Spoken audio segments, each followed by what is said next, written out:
in response to the video I made about the ARB tyre pressure monitoring system that I rated as the absolute worst product that I had ever tested in my entire life. I'm Andrew St Pierre White.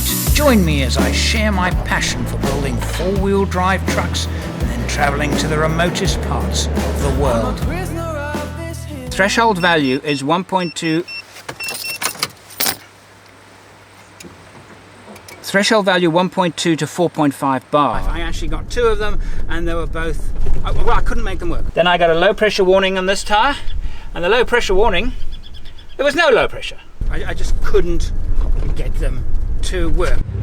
I think you'll agree with me that that really wasn't a particularly fair test. I have to assume that there was a faulty unit. And I am not a technological dunce. Guess what that noise is? By any stretch.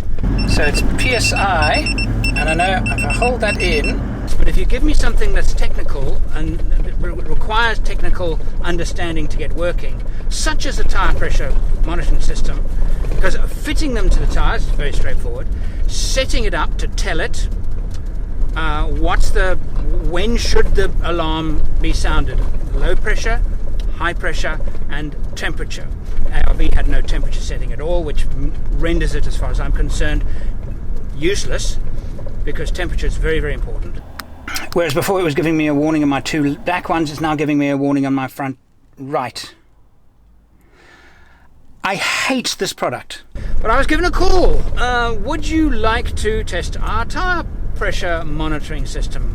And I said, yes, I would. And then they replied and said, please be gentle. Well, I set it up and it took me, and it's running in the car now. I've made a temporary setup in the car now. And it took me to set it up 10 minutes. The unit comes from Maston. There's the display and there's the booklet. It took me 10 minutes tops to set it up, and the booklet shows that in fact this product is designed for multi-trailer, multi-wheel units. But of course mine is a simpler setup than those, and all I had to read was that.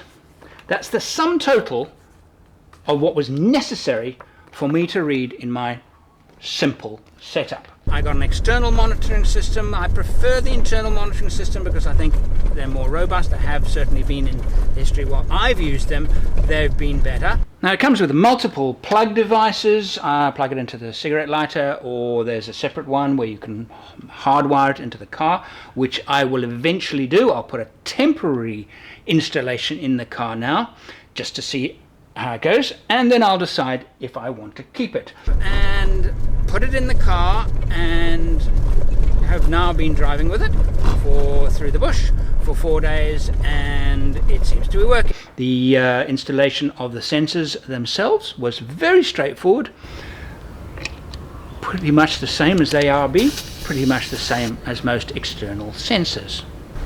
Now the sensors come with a little brass nut, but I don't use the brass nut because it becomes too much of a hassle to take them off when deflating and then re-inflating the tires when driving off-road. So again, I think putting anything in the way of making that easy is a bad idea, because we tend to be a bit lazy and sometimes we don't let down the pressures when we should do. And that's just making it more difficult. So these things feel very good when you put them in. They've got a solid feel about them. And again, if I lose any during this trip, then I'll know, well, that was a bad idea. Now, I haven't had a puncture or a prior tire pressure problem, but it seems to be working. The point is that it took 10 minutes to set up, not 2 attempts at an hour each, and then met with failure. I have had a lot of experience with tire pressure monitoring systems, and most of it not very good. For example, last year, 2018, in the Tech Pro Land Cruiser that we rented, it had a tire pressure monitoring system, and I at first thought, okay, well, that's an interesting thing for a rental vehicle. Surprised me a little bit. And on day 5 or day 8 or day 10, I don't remember, but I remember front right, tyre warning. It beeped. I knew what it was. Because I've used them before, I knew what it was. And my immediate question is, well, if somebody rented the vehicle, it doesn't really know too much about this, and a lot of them, probably most of them, don't or won't. Suddenly this thing goes beep. What is it? I knew what it was immediately. Slowed the vehicle down, checked the tyre pressure, and the tyre pressure had in fact gone down. I thought, yeah, it's doing good. Turns out that the reason the tyre was going down is because the sensor was leaking. So now you've got a situation where you've got tyre pressure monitoring set up in a rental vehicle. Most, by far the majority of users, won't know what it is and what it's for, won't slow down when it beeps, will just kind of drive along and not understand. And lastly, the sensors themselves can let air out of the tyres. So not only is it not doing its job, it's making things worse. So my conclusion with that experience was tyre monitoring sensors in rental vehicles is an extremely bad idea. Whoever developed that product and whoever at ARB desired to have that product on their shelves thought it would be a good idea, didn't actually understand what a tyre pressure monitoring system is for. A tyre pressure monitoring system in a vehicle serves one purpose and one purpose only, as far as I'm concerned. It's to warn you when the tyre pressure drops. If you are driving at speed and you get a puncture, if you can stop the vehicle before the tyre deflates completely, you can save destroying the tyre. This system here,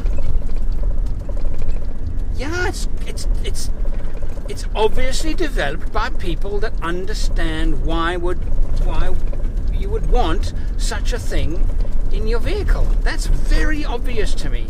What causes a tyre to go down? Well, obviously a puncture. Tyre damage because of excessive temperature. Now, often temperature causes the damage. So again, if you have a temperature sensor that'll give you a signal, hey, your tyre's overheating, you can immediately stop and solve the problem. There again, preventing tyre damage. I would recommend it. Yeah. As far as I can see, not knowing how robust it is, because if you want, and maybe this is okay. If you're a four-wheel driver and you do tough tracks, don't get an external system. They don't survive. Okay, and I've proved that on more than one occasion. If you are a traveller where you do some gravel and lots of tar, and you're on the open road and you've got a trailer and you're not doing really tough tracks, but you're on gravel, then the external monitors will probably be pretty okay. Yeah, they'll be suitable. So that's my advice. Don't buy external sensors if you're doing rough tracks. They won't survive. You'll be throwing your money away. I'll tell you what I'm going to do with my next truck. My next truck, I am going to contact these people and say, please, will you supply me with an internal sensor system? And when I'm doing all my tires changes and all the things, I'll put it in and then I'll install it in the vehicle as a permanent fixture.